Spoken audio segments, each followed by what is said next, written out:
Halo, selamat datang di video kedua dari pembahasan kedua di kelas psikologi positif tentang kebahagiaan. Ya, sebenarnya video ini merupakan satu kesatuan dengan video yang sebelumnya, tapi karena setelah shoot ternyata durasinya 42 menit, ya itu panjang sekali menurut saya untuk sebuah video di YouTube, makanya saya pecah jadi dua video. Jadi, sebelum Anda menonton video ini, pastikan sudah menonton video part 1-nya dulu, bagian pertamanya dulu, supaya nyambung, karena ini menyambung dari video pertama. Oke, enjoy. Nah, dua konsep kesejahteraan ini ya kemudian berkembang lagi menjadi sebuah konsep yang namanya PERMA. PERMA ini diciptakan atau dicetuskan oleh Martin Seligman. Kalau Anda belum pernah mendengar namanya, harusnya sih udah di video #0 ya, itu bisa tonton deh apa itu psikologi positif. Martin Seligman itu adalah bapak psikologi positif dunia. Beliaulah yang mencetuskan psikologi positif. Dan karena psikologi positif sendiri adalah the science of happiness, maka psikologi positif punya definisi sendiri tentang kebahagiaan.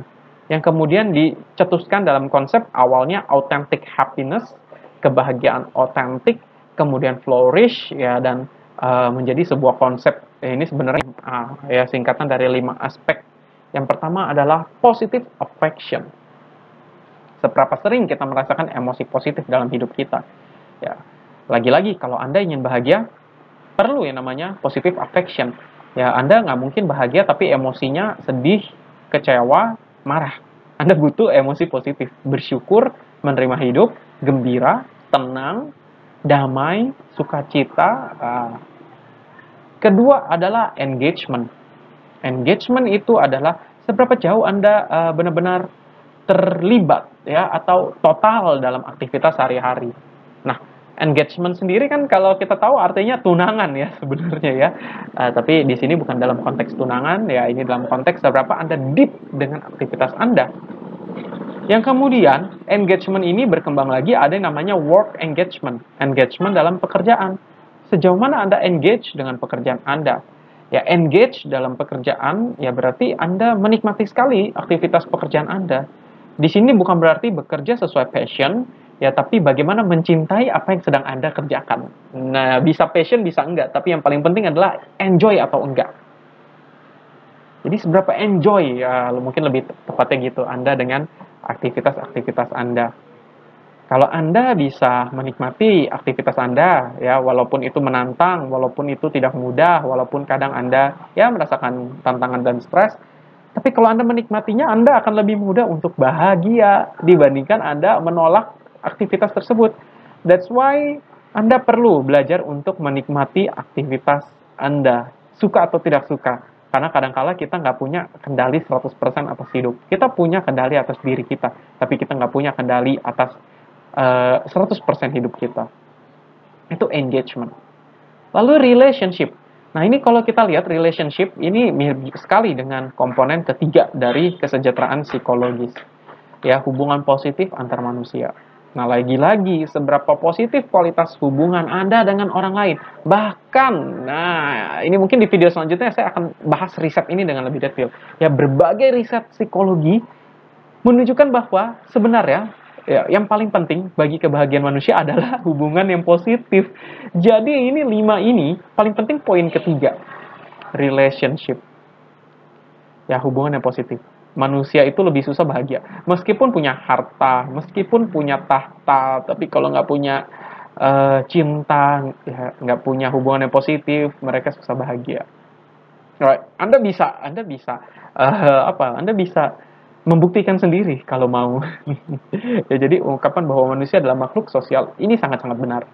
Ini sangat-sangat benar. Anda punya pekerjaan yang bagus, Anda punya prestasi yang bagus, Anda punya nama baik, tapi Anda nggak punya hubungan baik dengan orang, Anda nggak punya sahabat, Anda nggak punya teman, Anda nggak punya tempat atau seseorang untuk dipercaya. Wow, kebahagiaan Anda nggak besar dibandingkan dengan orang yang punya relationship. Ya, relationship nggak harus menikah.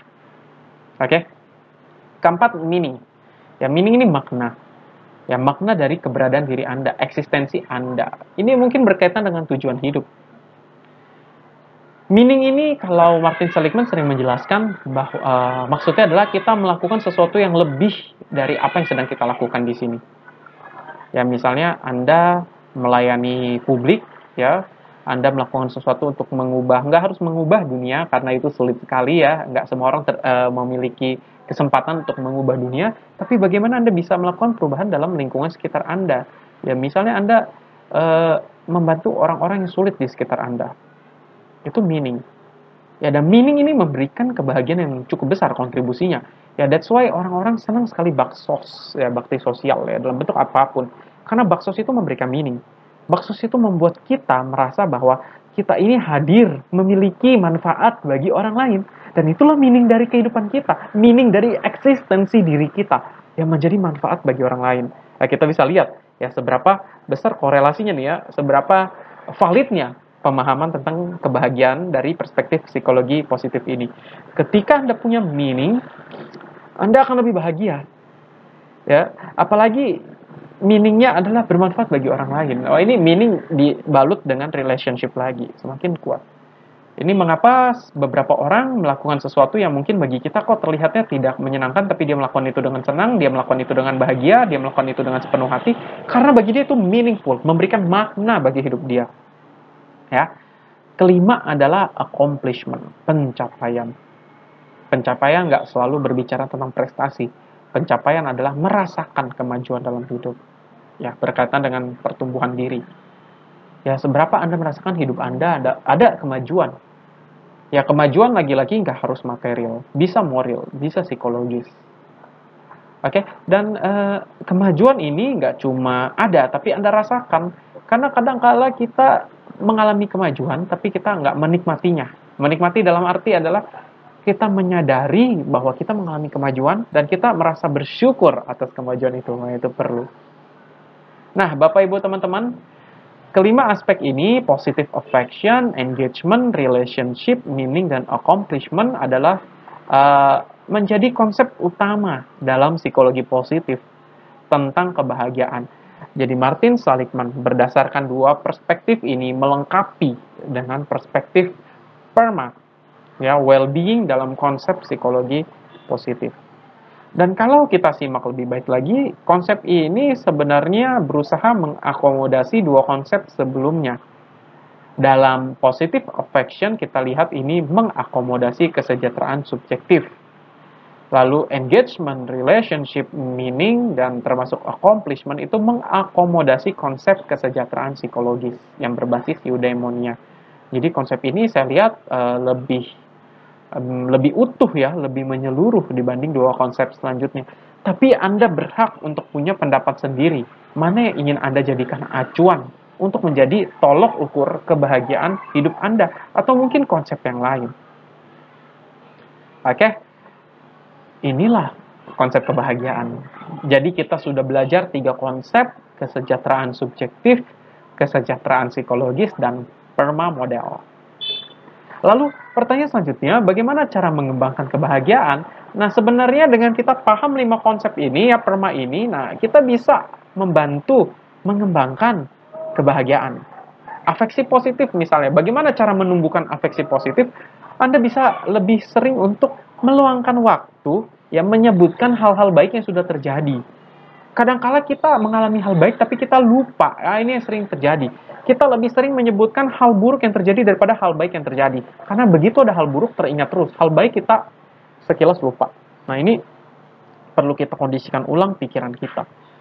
Ya, kita hilang duit pikirin terus. Kita ada orang ngomong gak enak ke kita, kita pikirin terus. Tapi ketika orang muji kita, kita paling mikir sebentar, lupa. Kita dapat duit, kita senang, habis itu lupa. Ya, nggak benar-benar lupa, tapi dalam arti kebahagiaan itu kita lupakan. Nah, kita harus belajar bagaimana agar emosi positif itu bisa stay lebih lama dalam diri kita dibandingkan emosi negatif, atau minimal stay-nya sama lamanya dengan emosi negatif. Caranya bisa dengan bersyukur. Nah, ya, ini bersyukur ini kadang saya kalau mau sebut aja agak riskan nih, takutnya nanti jadi toxic positivity ya. Tapi saya ulangi, psikologi positif bukan toxic positivity. Kenapa? Karena kita tidak dipaksa untuk bersyukur. Kalau memang ada hal negatif terjadi, kita sadari, akui, terima itu terjadi. Tapi kalau ada hal baik terjadi, kita juga perlu sebut, sadari, terima. Ya, jangan mentang-mentang biar tidak toxic positivity, kalau ada kejadian baik nggak mau disyukuri karena dianggapnya toxic. Enggak ya, jangan malah nanti jadi konsep baru, toxic negativity. Oke, kita perlu belajar untuk bersyukur. Bersyukur karena memang patut disyukuri, karena memang dalam hidup kita ada hal-hal baik yang kita lupa untuk luangkan hati, untuk kita sebagai wajah hidup. Apa yang saya syukuri? Saya bersyukur bangun tidur kondisinya segar. Ya, itu jarang saya nikmati. Ya, kadang-kala kita take it for granted. Bangun segar ya udah. Ya, tapi tadi pagi saya berusaha untuk meluangkan waktu menyadari bahwa, well, hari ini saya bangun segar. Jarang-jarang, karena biasanya bangunnya setengah mati kan kerja. Ya, tidur malam, bangun pagi untuk berangkat kerja. Tapi karena lagi liburan tahun baru, saya sudah 3 hari ini bangun, ya tidur sampai puas lah. Itu kan jarang sekali bisa dialami. Nah, saya syukuri, wah inilah nikmat hidup yang perlu saya luangkan waktu untuk saya, inilah gitu, nikmati. Hal lainnya, ya hari ini saya bisa makan makanan favorit saya, walaupun bukan makanan mahal, mie ayam. Tapi kalau masih bisa makan makanan enak, ya mie ayam gitu, meskipun sederhana, itu patut loh kita syukuri loh. Karena mungkin banyak orang nggak bisa gitu. Banyak orang yang pengen makan enak, nggak dapet itu. Pengen makan mie ayam, dapetnya apa gitu. Nah, itu perlu disyukuri. Ya, ini positive affection. Paling mudah adalah dengan menyebutkan kembali hal-hal baik yang sudah terjadi dan kita sadari dan kita terima. Engagement. Bagaimana cara untuk bahagia? Kedua adalah kita meningkatkan engagement dengan hidup. Kita nikmati aktivitas dalam hidup kita. Ya, bekerja nggak selalu menyenangkan memang. Karena namanya bekerja pasti ada tantangan, pasti ada sesuatu yang sulit. Kalau gampang ya semua orang, ya nggak mungkin gampang lah gitu, pasti ada kesulitannya. Nah, bagaimana cara menikmati aktivitas? Biasanya adalah saya dengan menganggap ini memberikan kemajuan. Ya, saya bekerja sebagai dosen, ya saya menikmatinya karena saya merasa dari bekerja sebagai dosen, pengetahuan saya bertambah. Kapan lagi saya bekerja sekaligus meningkatkan pengetahuan? Seperti itu. Ya, Anda bisa menyebutkan loh hal baik yang dari aktivitas yang Anda lakukan, bahkan meskipun Anda anggap pekerjaan itu atau aktivitas tersebut tidak menyenangkan. Ya, misalnya Anda terpaksa harus kuliah sambil bekerja. Anda nggak suka bekerja sambil kuliah karena Anda merasa hidup Anda harusnya kuliah aja seperti anak-anak remaja atau seperti seumuran Anda pada umumnya. Tapi Anda karena tidak seberuntung teman-teman Anda harus bekerja sambil kuliah. Ya, Anda perlu tetap menikmati aktivitas tersebut. Anda bisa mensyukurinya. Nah, oke. Atau kalau kita mau hindari kata bersyukur, Anda bisa mencari manfaat dari yang bisa Anda peroleh dari aktivitas tersebut. Ya, saya pribadi karena saya juga mengalaminya. Ya, saya merasakan manfaat dari bekerja sambil kuliah. Yang pada saat itu mungkin saya anggap itu sesuatu yang lelah sekali. Nggak enak sekali. Kerja sambil kuliah itu nggak enak sekali. Tapi belakangan saya tahu, ya saya akhirnya menikmatinya. Karena saya tahu itu ternyata membuat saya sedini mungkin belajar konsep manajemen waktu. Yang mungkin seumuran saya dulu nggak sempat pelajari secepat itu. Lalu saya juga belajar manajemen uang. Ya, lebih cepat dari yang lain. Ketika yang lain diberi uang jajan, hanya tahu how to use it tanpa mengumpulkannya. Saya sudah belajar mengumpulkannya, menganggarkannya, menggunakannya. Itu sangat membantu saya dalam manajemen finansial saya. Ya, itu membantu saya akhirnya menikmati bahwa saya melakukan aktivitas ini meskipun saya tidak menginginkannya, meskipun terasa berat, tapi memberikan saya sebuah pertumbuhan. Dan akhirnya saya menikmatinya. Relationship, ya jika Anda ingin bahagia, jalinlah hubungan positif dengan orang di sekitar Anda. Nah, ini Anda pasti udah jago lah. Ya, saya sendiri tahun ini mencoba dengan untuk mengucapkan tahun baru ke orang-orang yang saya anggap sudah mensupport saya. Selama ini saya jarang menghargai mereka. Nah, saya coba untuk lebih menghargai lagi, menjalin hubungan yang lebih positif lagi. Meaning, ya tumbuhkanlah meaning. Anda perlu merenung sebentar, ya coba membayangkan apa sih tujuan hidup Anda, apa sih makna yang Anda tawarkan dalam hidup Anda. Saya pribadi adalah edukasi jalannya, saya mendapatkan makna dengan mengedukasi. Anda mungkin berbeda. Accomplishment. Ya, sama ya. Ada coba ingat deh kemajuan apa dalam hidup Anda. Jangan-jangan ada tapi Anda lupa. Anda mikirnya Anda jalanin tempat padahal sesungguhnya berkembang. Dari 5 inilah Anda bisa memajukan kebahagiaan Anda. Ini ya, tadi ya pertanyaannya, konsep kebahagiaan mana yang paling sesuai dengan diri dan keyakinan Anda? Well, ya, ini ternyata ada slide-nya sendiri ya. Ada cara agar lebih bahagia menurut psikologi positif. Ya, pertama tingkatkan emosi positif. Cari sumber emosi positif yang berasal dari dalam diri kita. Misalnya menyadari hal-hal baik yang sudah dan sedang terjadi. Nah, Anda bisa pause nih sejenak nih, pikirkan apa 3 hal yang sudah berjalan baik hari ini, silakan. Kedua, miliki aktivitas menyenangkan. Nah, ini juga tadi saya belum sebut ya. Memiliki aktivitas yang menyenangkan. Apa sih aktivitas yang menyenangkan dalam hidup Anda? Bisa jadi hobi, whatever. Ketiga, menjalin relasi berkualitas. Keempat, temukan makna hidup. Kelima, menikmati kemajuan hidup. Ya, ini cara untuk mengembangkan kebahagiaan berdasarkan psikologi positif. Silakan Anda catat. Dan pastinya, kebahagiaan tidak selalu berasal dari luar diri. Kebahagiaan justru seringkali berasal dari dalam diri. Anda setuju nggak? Saya sangat setuju. Kalau kita menggantungkan kebahagiaan kita dari luar diri, kita akan menderita loh. Ini saya perlu belak-belakan ngomong. Kalau kita menggantungkan kebahagiaan dari luar diri, kita akan menderita. Mengapa? Karena eksternal nggak bisa kita kendalikan. Saya nggak bisa mengendalikan agar teman-teman saya selalu membuat saya bahagia.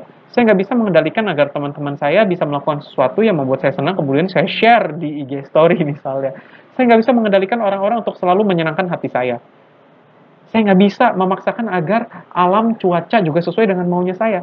Kalau saya menggantungkan kehidupan saya, kebahagiaan saya pada hal eksternal, saya akan menemui banyak kekecewaan. Saya berharap cuaca cerah, ternyata mendung, lalu saya menderita. Itu kan sangat bodoh. Ya karena cuaca memang di luar kendali kita. Kenapa kita gantungkan kebahagiaan kita pada hal-hal yang di luar itu? Ya, kita justru perlu menggantungkan kebahagiaan kita kepada diri kita sendiri. Ya, karena yang bisa kita kendalikan ya diri kita sendiri. Ketika eksternal tidak berjalan mulus sesuai mau kita, tapi kita bisa menerima diri kita dalam konteks apapun, kita justru bahagia. Mau luar hujan badai, mau luar lagi ngapain, tapi kita bisa belajar untuk menerima, maka kita akan lebih bahagia. Bahkan saya punya sebuah quote yang sangat bagus sekali yang saya pegang terus, ya. Jika di lingkungan Anda sedang panas, biarkan lingkungannya yang panas. Jangan sampai diri Anda yang panas. Jika di lingkungan Anda sedang banjir, biarkanlah yang banjir itu lingkungan. Jangan sampai emosi Anda juga dibanjiri dengan emosi negatif. Gantungkan kebahagiaan Anda pada diri Anda, jangan hal eksternal. Karena itu di luar kendali kita. Well, ini dulu pembahasannya ya. Ini video pertama terkait dengan kebahagiaan ya, pembahasannya. Nanti di next video saya akan bahas lebih lebih dalam lagi ya soal kebahagiaan ya, harta, tahta atau cinta ya. Lalu faktor terpenting untuk bahagia itu apa, dan pesan dari the happiest man in the world, orang paling bahagia di dunia. Ya, menurut pakar neuroscientist ya, neuroscience, ilmu syaraf gitu. Ini di video selanjutnya, jadi jangan sampai ketinggalan. Akan saya buat dan akan saya upload. Yang penting subscribe dulu aja biar nggak ketinggalan infonya. Oke, so thank you teman-teman. Bagi Anda yang merasa mendapatkan manfaat dari video ini, jangan lupa like dan komen dan juga share ke teman-teman. Ada pertanyaan juga boleh komen. Oke, itu dulu aja. Sampai ketemu di video selanjutnya. Sekali lagi selamat tahun baru. Bye-bye.